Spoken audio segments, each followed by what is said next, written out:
Track wrestling here in Fort Lauderdale, Florida at the National Wrestling Coaches Association Convention with Cornell coach Rob Koll. Interesting summer for the Big Red. Still going on, whether you're going to have some multiple members of the world team. I guess you do at various levels, but Yianni Diakamahalo. So what's the latest there in terms of the arbitration case? So Yianni, right now, he's 2-0. He's in Poland. He wrestles in about 15, 16 minutes against Kitty Beat in the semis or quarters last week or 2 weeks ago when he was, where was he? Overseas again.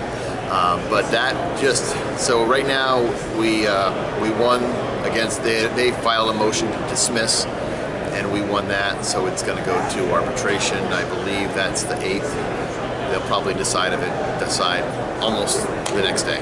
And if he wins, he wins. If he loses, but we move on, and either way. What's your gut feel on the case that you guys have? I feel we've got a good case. I mean, I don't know. I've never done this before. It's the first time I've ever been in this situation. From what I'm told, our lawyers feel like they're not. One of them was a friend, so I know him, and he's being cautiously optimistic, and meaning they feel it's better than 50%. You know, if you read the people, the public opinion, they think, oh, he should have a chance. He should get the match, but they're not going to. I don't think that's the case at all. Since we won the case, we won against their motion to dismiss. The whole argument was the finality clause in the UWW rules, which says we didn't have the authority to fight this. So once again, we got past that, which we've done. I think now it's the merits of the case, I think, favor Yianni. What's this been like going through? You said it's the first time you've had to deal with this. What have you learned about it? What's been interesting? Well, you know, it's not something we want to do. You know, people say, oh, you shouldn't do it. You should just live with it. But, you know, those same people, if it were their child, what would they ask? You know, and this is not the West Bank Stevens Tech Invitational. This match means more than almost any, well, certainly any match up to this point in his life. If you win the match and you place in the top 3 in the World Championships, you have a significantly more, likely higher chance of being in the Olympics. So it's you know, not that money is a big issue to Yianni per se, but it's worth hundreds and hundreds, possibly hundreds of thousands of dollars to him. It's worth a career move. So this is worth fighting for, and it's not like any other situation. So in any other match, we just deal with it. But felt that was a fairly egregious mistake, and I guess we'll find out here in the next week. You mentioned 2020 Olympic year coming up. You're going to have some decisions to make there, probably with what you do with guys. What are your thoughts, preliminary thoughts right now on what it might look like for Yianni? Yianni's definitely going to take an Olympic red shirt here. There's no doubt about that. He's right there, and it would be selfish of me not to encourage him to do so. How long has that been in mind? Probably, I'd say since we recruited him. I mean, I've spoken to his father about it. The reality is we didn't think it would be a reality, and after he won his first national championship, we realized that he's gotten a lot better, a lot faster than we thought he would, and then certainly last year it made it very obvious. What are the benefits, you think, to that as opposed to just wrestling him out the college season and trying to make that quick turnaround? Well, I don't know if there's any benefits. We've never done it before. I know that having Yianni in our program for an extra year, minimum of extra year, is a huge benefit. He's a Pied Piper. You know, we bring in recruits, and everyone knows and loves Yianni, and rightfully so. So I'll keep him in my program as long as he's willing to stay. Here a little more than a week, you'll have Vitaly Rujal over in Estonia, Junior World Championships. What has his training looked like? What's it going to take for him to be on the podium? I expect he'll be on the podium. I don't expect him to be on the podium. I expect he'll win. He looks fantastic. He's been training, when he's trained focused only on freestyle, he's a different animal. And he's been second in cadets, and he was 4th at the Open this year. And so he's certainly ready to go. It's fun to watch him wrestle. What has it taken to get him down to 57 kilos and feeling good there? Certainly looked good in the college season when he moved down. It's never been a problem. He doesn't like cutting the weight, but he only weighs, I think he was 12 over, 10 over when I first asked him how big he was. That was because last year he was going to go 33. And fortunately, he got beat by Chaz Tucker, his teammate, early in the season, and that was the impetus for having that conversation. Had he beaten Chaz, he would have been down. He would have stayed at 33 the whole year. I'm certain of that. But once he got the weight down a couple of times, it really wasn't that hard. So don't get me wrong. It's not pleasant, but he can make it pretty easily. Kyle Dake coming off a world title. We haven't seen much of him in 2019. What have the last several months been like for him? How would you gauge his readiness for August 17th? So I have not a pleasant but a funny story. I was worried about Kyle. Obviously, people got upset with how that went down, but the reality is after our dealings with Yianni, I mean, we're going to make sure he got that. We had to make sure the doctor, his note came through. He wasn't encouraged to wrestle until a later date. People got upset because he wrestled in Spain. To me, wrestling in Spain, wrestling in our room is essentially the same thing. It was necessary to get him ready to wrestle next week. And I mean, if you saw him wrestle in Spain, he didn't look like Kyle. So I'm really glad we did that. But I was wrestling. He was wrestling with Gabe in the room and a few other people, and he was really doing well. And I was getting frustrated because they weren't slowing him down. So I decided to show him a thing or two. And I don't know what is wrong with me, but I literally thought I could still wrestle because I wrestled with his little boy, and I know all his tricks, and I think so. I'm going to show him how to slow this guy down.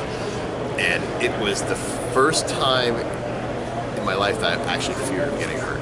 So I'm really stupid and pathetically arrogant, and I actually thought I could slow him down. And maybe it was the first time he's actually gone live with me for many years because it wasn't pretty, but I knew after that he's ready to go. Not that he can beat me. That's impressive that he can beat me, but I felt the power, the speed, and his conditioning's great. So, hey, win or lose, he's ready. So what were the specifics? What happened there? We're trying to give him a left-handed look, trying to do things that Derringer was doing, and use. I fancied myself really strong, really powerful, and I found that I am neither strong, powerful, or fast anymore.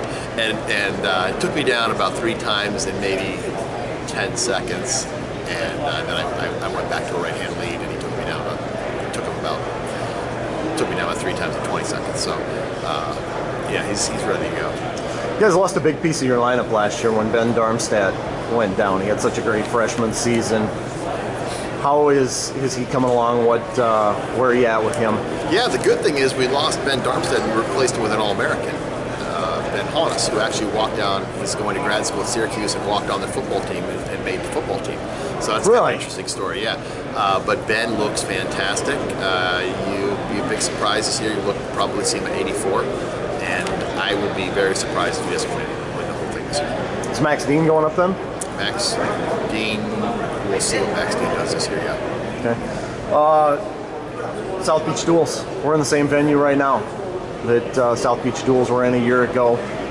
You were instrumental in getting that event off the ground. What does year 3 of it look like? What's the field look like? Who's in and who's back? It's a lot of the same schools.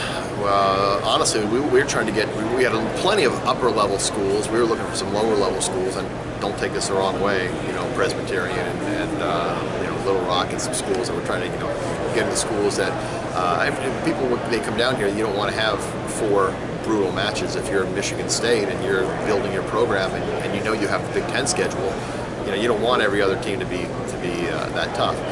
So I don't know all the schools right now. I think we're at 20 teams. I have to ask when I get back. I've stepped away from it a little bit. I got it going, supported as much as I have as I can, and now I just want to show up and wrestle. RTC is the hot topic this weekend. Your thoughts on where that thing might be heading? What would you like to see with where that goes? I think it's what's the expression that the toothpaste is already out of the bottle.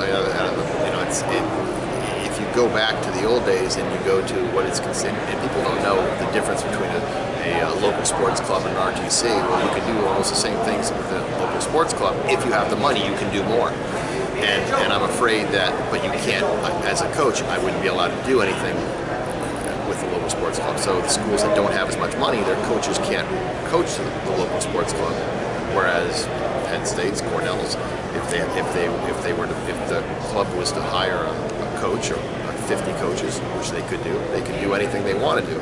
So, and it's confusing. I don't want to get too much into that right now, but I fear that they over-legislate the RTCs and create a bigger imbalance that they could possibly have with the current situation.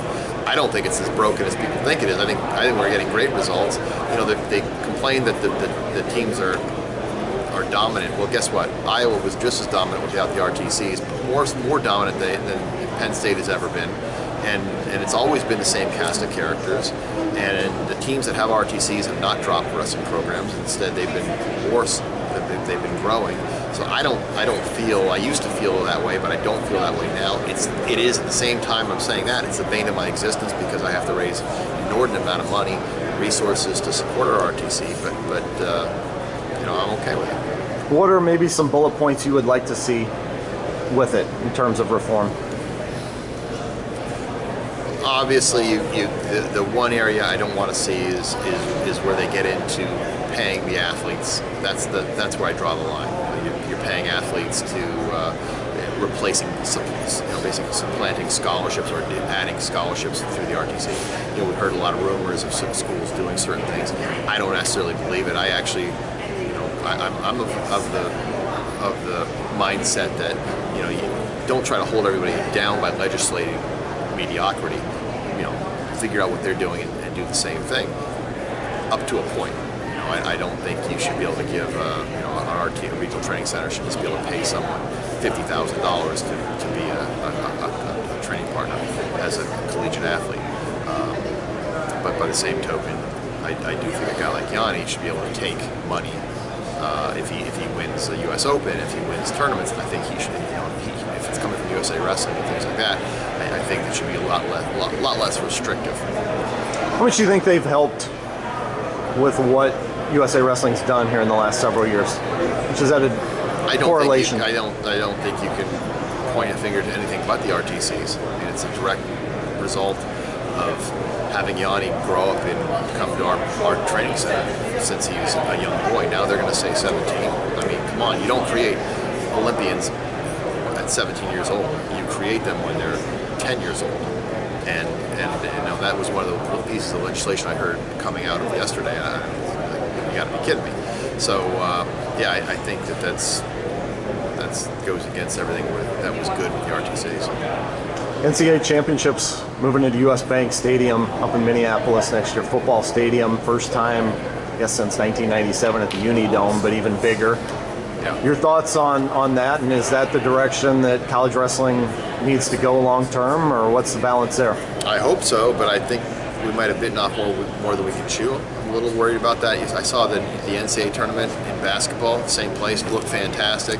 I was talking to someone and they were saying how great it's going to be, and then I found out that they had 80,000 people at theirs. So that's a problem because you couldn't tell if there were 25,000 or 80,000. It was so. You know, what are we at? 25,000 maybe? Yeah, we're going to pick the biggest. But I think it'll hurt the early set. I think it'll really hurt the early sessions because people know they're going to be able to buy those tickets, and so you're going to find a Thursday of 10,000 people there as opposed to 18. Now because if you buy the ticket, you pay the money, people tend to use it. They want to go, and if they know they can just buy tickets for Friday or Saturday, I think you're going to have less people going for the whole weekend. So I'm a little concerned about how it affects the whole week. Thanks much, Rob. Appreciate it. Thank you.